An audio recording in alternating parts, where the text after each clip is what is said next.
And we think we're live, but we're never sure. We're hoping we're live. We're not great technicians here.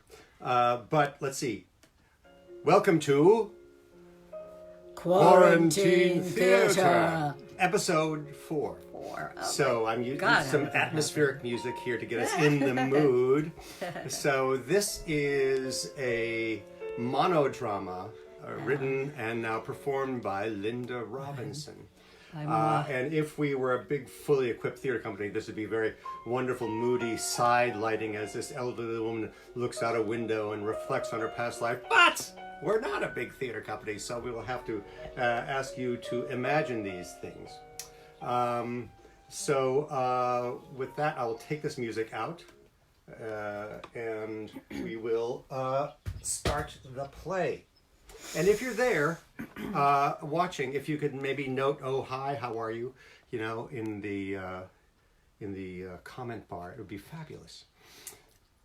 But for the moment, on with the show.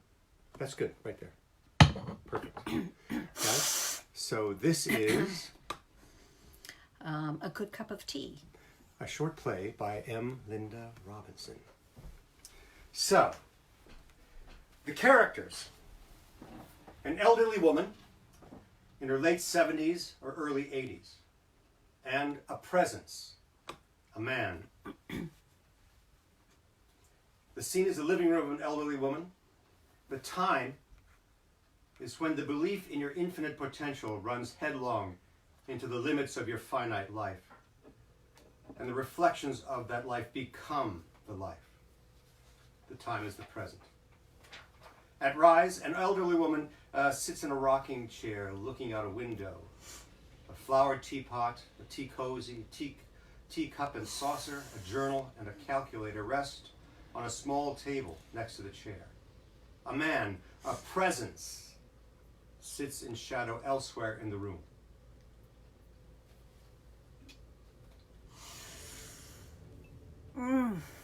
That's good.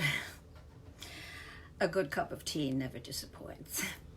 Of course, the bone china helps, adds a drop of civility. And the flowers on the cup help too. They add a delicacy that milk and sugar alone can provide. I wonder how many cups I've had through the years. I could probably calculate a close number. Let's see, a few cups a day for, say, 60 years if I started the count when I was a young adult.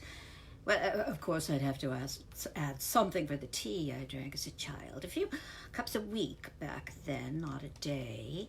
Then I'd have to deduct for days when tea was simply not available. Hospitalizations, trips when I just couldn't get it. But that's probably not much. Perhaps it would balance out the tea I drank as a child.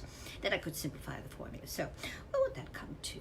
Let's see, maybe 21 cups a week for 52 weeks, a year for 60 years.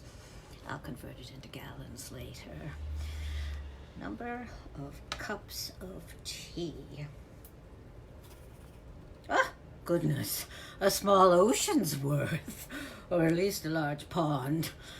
Probably what's kept me alive all these years.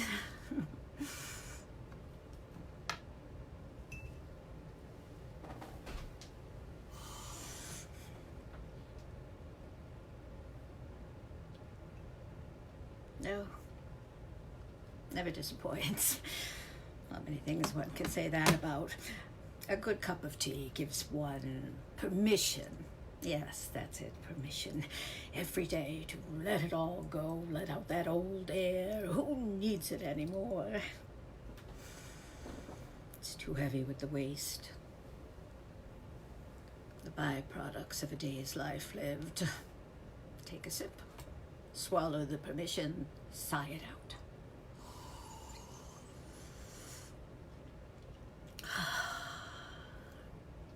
Oh, yes. Much lighter now. I never did understand this thing about coffee. Pumping you up, making your heart beat faster, blood speeding through your veins so you can run through your day, race through your life. Lots of blurred images on the periphery of your own self. Passing people you will never get to meet, past places you will never see again. Now, that's interesting. Let's see. If I passed an average of, let's say 30 people a day, but never spoke to them, what would that come to? Oh, my word, it's hundreds of thousands. People I never met. Should I count people in cars? No, too many of those, unless we crashed into each other. Then we wouldn't have had a conversation anyway. What am I saying? That's how I met David. Well, not that we crashed. I may have to make an adjustment in the formula for people in cars. Of course, it was probably Penelope's brand new Thunderbird that caught his attention. What's the name of his friend, the one with him? No, it's gone. He was kind of wild, I remember that. But David, he was gentle. He looked like Rock Hudson, only smaller. Driving along the river road, coming back from the city, and we all spotted each other. Penelope had gone in to try on her bridesmaid dress for her sister's wedding. I remember because we both tried on bridal gowns while we were there. She told the seamstress that I had just become engaged. I was just always doing something silly like that. I just had to play along. She was very bold in those days. She made up the date, the church, everything, even made up the husband. Alexander. We must have been studying the Greeks.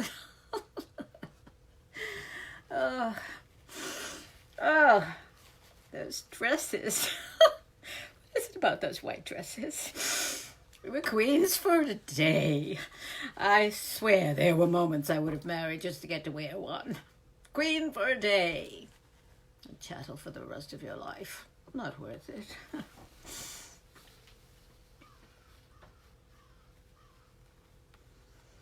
We stopped along the river. They stopped. And we all went to lunch. Don't remember where. That was the beginning. Michael was away for a few months. I saw David every day while he was gone. I had never met anyone like him. An artist, a traveler, my first bohemian. David was my second, but he was my first bohemian. I saw both of them when Michael came back. Well, not at the same time, of course. Michael came back and asked me to marry him that same night. I had the ring and everything. Michael, my first, my introduction. And for over a year with no protection. Came to believe I could control my own fertility. Thought I had powers. I was a goddess back then. Thought I could control cloudy weather, too. I had these hideous white sunglasses, and when I put them on, the sun came out. It did. I know it did. It happened all the time. I was that powerful, controlling fertility in the sun. A goddess.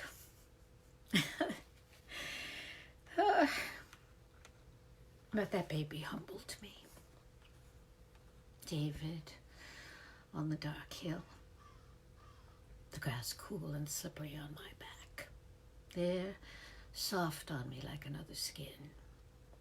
I opened my eyes and the sky was full of stars, and I knew them all. I felt that first instant of life becoming.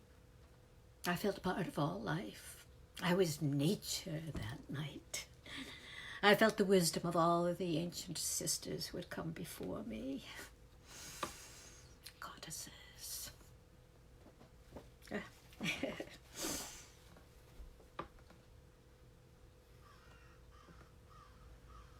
So long ago, Michael and David.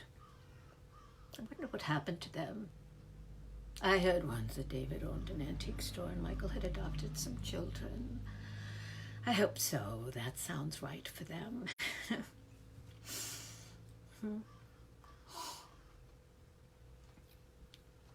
That baby might have looked like a small Rock Hudson. Wouldn't have called it rock, though. That must have come from some publicity department in Hollywood. What parent would ever put that kind of responsibility on a child? To live like a rock? It's impossible. And look at the secrets he had to keep, had to hide all that softness. I would have called that baby Moonchild. Child conceived under the moon. Well, let's see.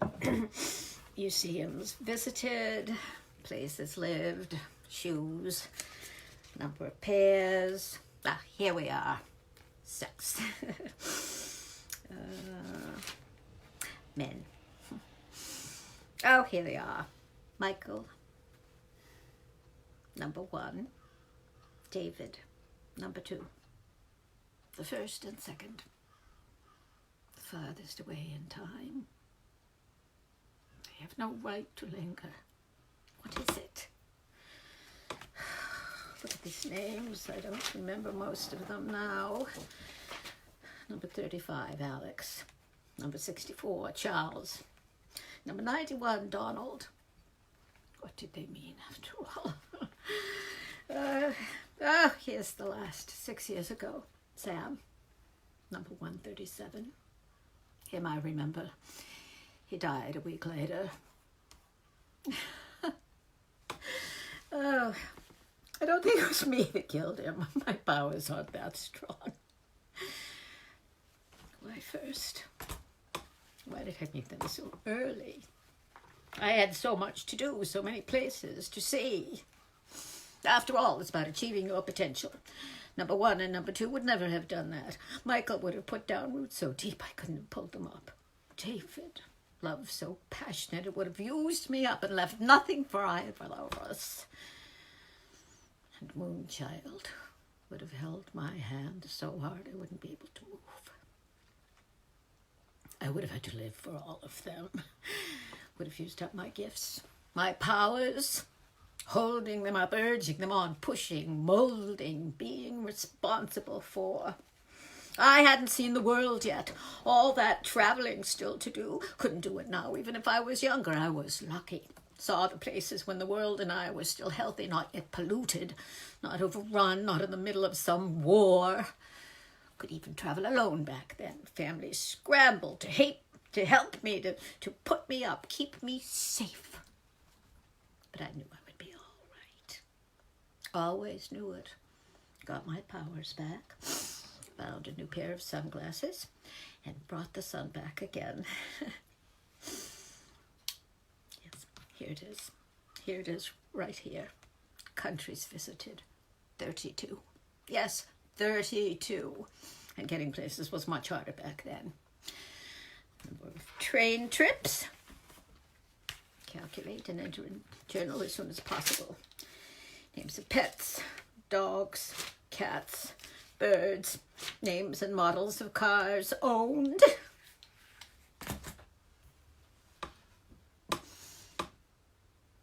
Why so early? So much love coming at me like a wave. I had to stop it before it picked me up and washed me away. And the moon, child of the moonlight, growing, getting brighter, fuller, had to stop it in an early phase before its light found me and held me in place, always under the weight of the moon. So I traveled in the sunshine, and it was glorious. Mountains, deserts, cafes, cathedrals, music, art. So much beauty it hurt. Too early for a child of the moon. Too early for all that love. Too early.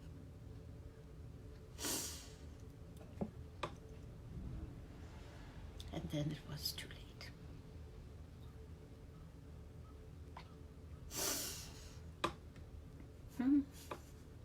Clouding up.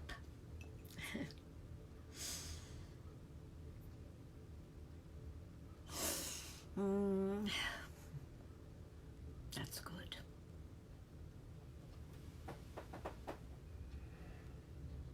Lights fade to black. End of play. Well, thank you for joining us. It was fabulous, Linda. So thank you for being with us for a good cup of tea. Yes, We're going to be posting this on both Linda's timeline and my timeline, bientôt. So please, so this for our international followers. For our following overseas. People watching from France. But we're going to be doing this once a week instead of twice a week. Because it's exhausting. Theater's hard. So every Thursday at 2:10, we will present a little something to make the world a better place. For us, anyway. With luck. So next week, we thought we'd switch from contemporary drama to classical drama. And so what we're considering doing next Thursday is the balcony scene from Romeo and Juliet. And of course, Linda will play Romeo and I will play Juliet. So please join us next Thursday for Quarantine Theater.